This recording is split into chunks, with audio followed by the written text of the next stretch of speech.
Hello दोस्तों, नमस्कार। SM किसी चैनल में मैं आप सब लोगों का दिल से बहुत बहुत स्वागत करता हूं। सो दोस्तों, आज के दिन का पहला वीडियो तो आप लोगों ने देखा ही होगा, ठीक है। एंड हर जगह पे हम लोग को यही चर्चा होती हुई देखने को मिल रही है कि बाजार में ज़बरदस्त गिरावट देखने को मिली है, ठीक है। सेंसेक्स की बात करें, निफ्टी की बात करें, ग्लोबल मार्केट की अगर हम लोग बात करें, हर जगह पे हम लोग को लाल निशानी देखने को यहाँ पे मिल रहा है। और पिछले वीडियो में भी जितने भी इंपॉर्टेंट पॉइंट्स थे वो सारे यहाँ पे मैंने अच्छे तरीके से कवर यहाँ पे कर लिए। फिर उसके बाद मैंने देखा यस, कुछ इंपॉर्टेंट सवाल भी कमेंट सेक्शन में देखने को मिले जो कि बिल्कुल वैलिड है, बिल्कुल सही है। बट यस, इसी से रिलेटेड ऑलरेडी मैं डिटेल डिस्कशन यहाँ पे कर चुका था। बट यस, यही पॉइंट आने वाले समय में हम लोग को सिरदर्द भी साबित होते हुए देखने को मिलने वाले हैं। मतलब अमेरिका अमेरिका से रिलेटेड मैंने इसके पहले भी एक डिटेल में वीडियो यहाँ पे बनाया था।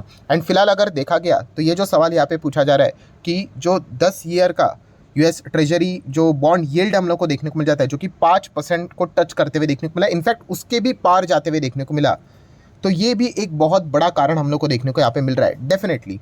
बट येस, अमेरिकन की अगर हम लोग बॉन्ड यील्ड की बात करिए, 5% के ऊपर यहाँ पे 2007 के बाद पहली बार गया क्यों, उसके पीछे का रीज़न क्या है, तो वह मैं ऑलरेडी आप लोगों के साथ यहाँ पे बता चुका था। ज़्यादा दूर नहीं जाना है हम लोग को, पिछले 2 दिन पहले मैंने एक वीडियो कवर किया था, ठीक है। 50,000 के आसपास लोगों ने देखा था। ये देखिए कि अमेरिकन बाजार जो है वो दुनिया के बाजार को ले डूबेगा। अब ले डूबेगा मतलब ऐसा नहीं होता कि जीरो होता है करके, बट येस, तकलीफ देगा कि आज के दिन तो आप यहाँ पे देख रहे हो। येस, इसी वीडियो में मैंने सारी चीज़ें को डिटेल में डिस्कस किया था कि कैसे आने वाले समय में यहाँ पे अमेरिका के ओर से जो खबरें यहाँ पे निकल कर आएंगी, ठीक है, वो फिर बॉन्ड से रिलेटेड हो, इन्फ्लेशन से रिलेटेड हो, ये दुनिया भर के बाजार को डिस्टर्ब करेगा। एंड उसी का नज़ारा हम लोग को आज के दिन भी देखने को मिला है। अगर आप चाहो तो इस वीडियो को भी डिटेल में स्टडी कर सकते हो। लिंक मैं ऊपर आई बटन पे या फिर कमेंट सेक्शन डिस्क्रिप्शन में यहाँ पे छोड़ जरूर दूंगा, क्योंकि दोस्तों वही रीज़न है जिसके चलते ये बॉन्ड यील्ड हम लोग को इतना अभी टॉप लेवल पे जाते हुए देखने को मिल रहा है, ठीक है। तो बॉन्ड यील्ड इतना टॉप पे जाता क्यों है, वो तो जानने की कोशिश हम लोगों ने करनी चाहिए। बोलते हैं ना कि बच्चे को बुखार है, वो तो हम लोगों के भी पता है, बट बच्चे को बुखार क्यों है वो भी तो जानना यहाँ पे आना चाहिए। तो इससे रिलेटेड ऑलरेडी मैंने आप लोगों को बातें बताई थी। 2 इंपॉर्टेंट ऐसे पॉइंट है जिसके चलते हम लोग को ये डिस्टर्बेंस बार बार देखने को यहाँ पे मिल रहा है। मैं अगेन कहना चाहूँगा, अगर आप एक बिगिनर हो तो इसके चलते डरने की ज़रूरत नहीं होती दोस्तों। मैंने बहुत बार आपको ये चीज़ें समझाई भी है कि लोगों को लाखों करोड़ों रुपया शेयर मार्केट में लगा हुआ है, ठीक है। तो ऐसा कोई बाजार ख़त्म नहीं होता है। बट येस, ये चीज़ें जानना बहुत ज़्यादा इंपॉर्टेंट यहाँ पे होती है। तो मेजर रीज़न क्या है, तो सबसे पहले तो हम लोगों ने देखा था पॉवेल जी, ठीक है। फेड की अगर हम लोग बात करें, वहाँ के सेंट्रल बैंक की बात करें, तो बार बार वो यहाँ पे वार्निंग हम लोग को देते हुए देखने को मिले। इन्फ्लेशन इतना सब कुछ करने के बाद भी बोल रहे हैं कि इन्फ्लेशन बहुत हायर लेवल पे है एंड इसको अगर काबू में लाना है तो जो इकोनॉमिक ग्रोथ है उसको सेक्रीफाइस यहाँ पे करना पड़ेगा, उसको डाउन यहाँ पे करना पड़ेगा, जो कि सच बात है।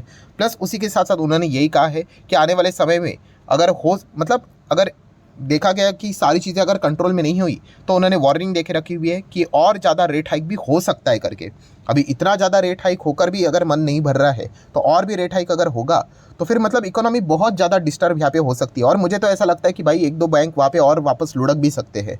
एंड अगर लुढ़केंगे तभी जाके पॉवेल जी थोड़ा सा संभल सकते हैं, ऐसा मुझे यहाँ पे फिलहाल तो अभी लग रहा है। तो इतना ज़्यादा हम लोग को ये डिस्टर्बेंस देखने को मिल रहा है। एंड इसके चलते होता क्या है दोस्तों कि इन्फ्लेशन काबू में यहाँ पे आते हुए देखने को यहाँ पे नहीं मिल रहा है।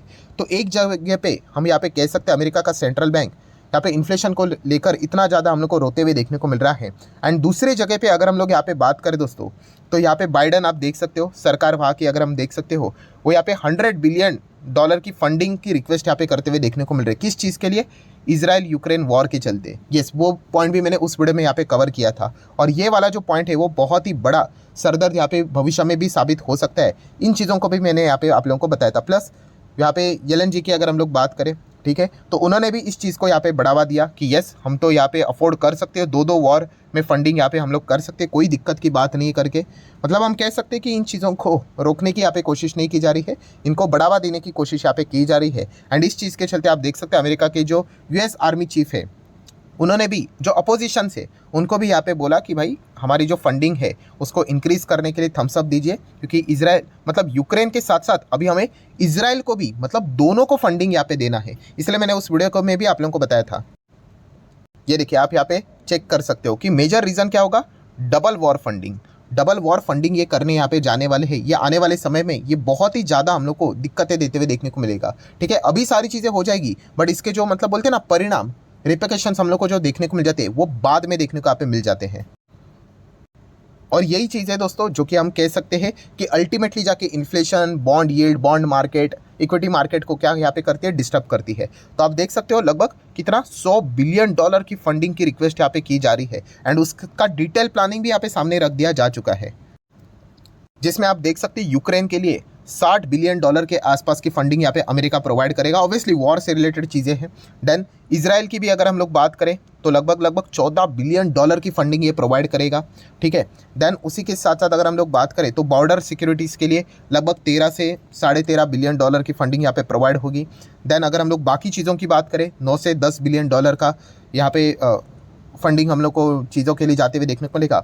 एंड बाकी अगर हम लोग ताइवान एंड इंडो पैसिफिक की अगर बात करें तो वहाँ पे $7.5 बिलियन, मतलब ये पूरा $100 बिलियन का हम लोग को प्लान देखने को मिला है। मतलब ये मिलिट्री से रिलेटेड ये जो फाइनेंसिंग यहाँ पे है ये हम लोग को देखने को यहाँ पे मिल रही है। एंड इजराइल से रिलेटेड जो चीज़ें दोस्तों जो कि अभी हम लोग को होते हुए देखने को मिली है कितना $14.3 बिलियन के आसपास, ये मतलब इससे थोड़ी ना काम चलने वाला है। हाँ, ये फंडिंग बार बार इनको यहाँ पे लगेगी, ये चीज़ें हम लोग को देखने को यहाँ पे मिल रही है। एंड अल्टीमेटली इसका आउटकम क्या निकलेगा, फंडिंग होगा मतलब क्या और क्या, डॉलर छापेंगे, दे दनादन डॉलर छापते रहेंगे। एंड इसके पहले भी 2020 में इन्होंने क्या किया था, कोविड के वक्त डॉलर यहाँ पे छापे थे। अभी जितना डॉलर यहाँ पे छापेंगे बाद में हम लोगों ने देख लिया कि इन्फ्लेशन हम लोग को क्या होते हुए देखने को मिल जाता है, भड़कते हुए देखने को मिल जाता है।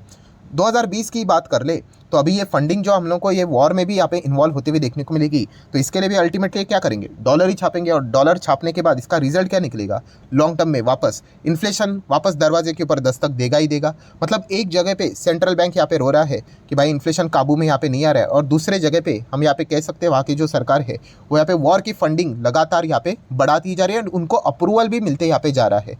तो ये चीज़ें अगर होगी तो बॉन्ड मार्केट तो डिस्टर्ब होना ही होना है। तो यही पॉइंट हम लोगों ने ऑलरेडी यहाँ पे कवर किए थे। एंड इसी चीज़ के चलते फिर दुनिया भर के बाजार हम लोग को डिस्टर्ब होते हुए देखने को मिल रहे हैं। इसमें हमारा भाई बाजार यहाँ पे पिटते हुए देखने को यहाँ पे मिल रहा है। तो ये मेजर रीजन है दोस्तों जिसके चलते हम लोग को ये दिक्कतें बार बार देखने को यहाँ पे मिल रही है। तो इसलिए मैंने आप लोगों को बताया भी था कि अमेरिकन बाजार है वो सब लोगों के लिए क्या रहने वाला है, ग्लोबल मार्केट के लिए सिरदर्द साबित यहाँ पे होने वाला है। वहाँ से ही हम लोग को मैक्सिमम नेगेटिव खबरों का फ्लो यहाँ पे देखने को यहाँ पे मिलेगा, जिसके चलते हमारे बाजार की भी जो जर्नी है, ग्रोथ की जर्नी है, वो यहाँ पे स्लो डाउन होती हुई देखने को मिलेगी। बार बार मैं रिपीट कर चुका हूँ, इसके चलते कोई निफ्टी जीरो नहीं होने वाला है। हाँ, बट इसमें क्या होगा, हमारी जो ग्रोथ है आप देख सकते हैं 5 साल में, ये देखिए हम आगे ही बढ़े हैं, ठीक है। बट येस, जो उसका पेस रहेगा, जो उसकी स्पीड रहेगी, वो हम लोग को क्या होती है देखने को मिल जाती है, स्लो डाउन होते हुए देखने को मिल जाती है। जो मैंने इसके रिलेटेड भी आप लोगों को एक ड्राइंग करके बताया था, कौन सा, कि ये जो इंसान है जो ऊपर यहाँ पे भाग रहा है वो ऊपर ही भागने वाला है। बट येस, एक एक वजन अभी उसके पैर के ऊपर यहाँ पे लगा दिया है। अभी ऐसे खबरें अगर यहाँ पे चलती रहेगी तो उसको और यहाँ पे क्या मिलेगा, 50 kg का बैग भी उसके पीछे मिलेगा। मतलब वो जाएगा तो आगे ही, बट उसकी रफ्तार यहाँ पे स्लो हो जाएगी। ये दिक्कतें हम लोग को देखने को यहाँ पे मिल रही है।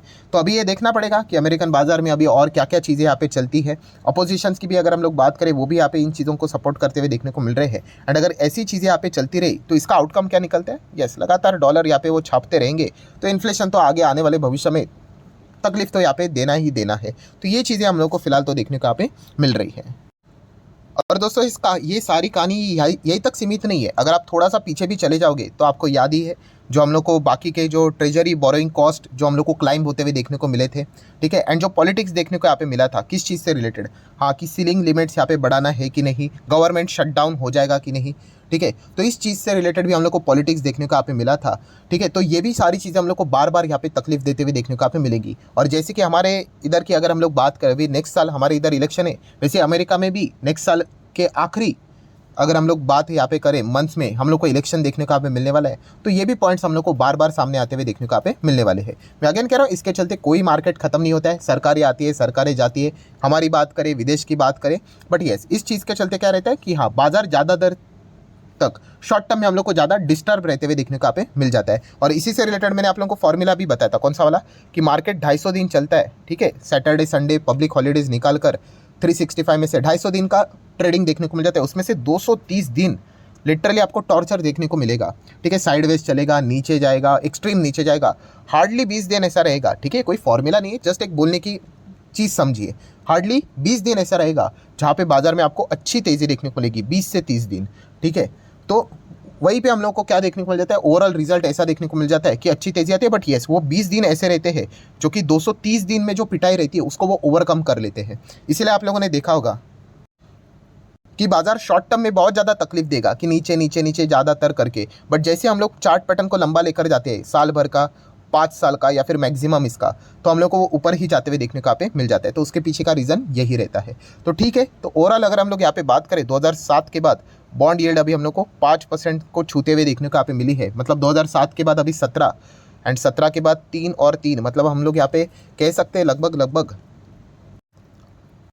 15-16 साल के बाद ये हम लोग को वापस तकलीफ देखने को यहाँ पे मिल रही है। ठीक है, अभी 2007-8 में भी ऐसी चीज़ें हुई थी। ठीक है, तकलीफ तो यहाँ पे हुई थी, बट मार्केट थोड़ी ना खत्म हुआ। आज हम लोग यहाँ पे बैठे हुए हैं, तो ये चीज़ें चलती रहती है। बट येस, अभी हर किसी का फोकस अमेरिकन बाजार के ऊपर ही यहाँ पे रहने वाला है, क्योंकि वही से सारी चीज़ें हम लोग को चलती हुई देखने को यहाँ पे मिलती रहती है। सो ठीक है दोस्तों, आशा करता हूँ वीडियो हेल्पफुल लगा होगा। तो आप चाहो तो लाइक एंड शेयर कर सकते हो। एंड वो वाला वीडियो का जो लिंक मैंने आप लोगों को दिया था, ठीक है, डबल वॉर फंडिंग वाला, उसको भी आप चाहो तो गो थ्रू कर सकते हो। तो आपको ये पूरा सिनेरियो प्रॉपरली समझ में आएगा, जो कि 2 दिन पहले ऑलरेडी मैंने कवर करके यहाँ पे रखा हुआ था। ठीक है, अभी एक बार फंडिंग अगर यहाँ पे हो गई तो चलिए ठीक है, बट अगर ये बार बार अगर ऐसी चीज़ें चलती रही तो बहुत ज़्यादा दिक्कतें यहाँ पे हो सकते हैं। एंड प्लस अभी एफओएमसी की बैठक भी है, तो इतना हायर लेवल का ये यील्ड सारी चीज़ें जाती हुई देखने को मिल रही है। बहुत ज़बरदस्त प्रेशर रहेगा फेड के ऊपर कि अभी रेट हाइक करना मतलब बहुत मुश्किल हो सकती है उनके लिए। तो ठीक है, ये तो इफ बट वाली खबरें, क्या होता है अभी देख लेंगे, ज़्यादा रुकने की भी ज़रूरत नहीं। इसी मंथ के आखिरी जो दिन रहेगा यहाँ पे, तभी हम लोग को ये बैठक देखने को मिलने वाली है और उसका आउटकम भी हम लोग को यहाँ पे देखने को मिलने वाला है। तो कर लेंगे इंतज़ार, देख लेते हैं क्या आता है करके। उसके पहले भी शायद से कुछ कमेंट्रीज भी यहाँ पे आ जाए, बट ऑफिशियल खबर तो हम लोग को ये मंथ के आखिर में ही देखने को यहाँ पे मिल जाएंगे। सो वीडियो पसंद आएगा तो आप चाहो तो इसको लाइक एंड शेयर भी यहाँ पे कर सकते हो। So that's it, thank you very much दोस्तों, we will be meeting our next video. तब तक के लिए बाय बाय।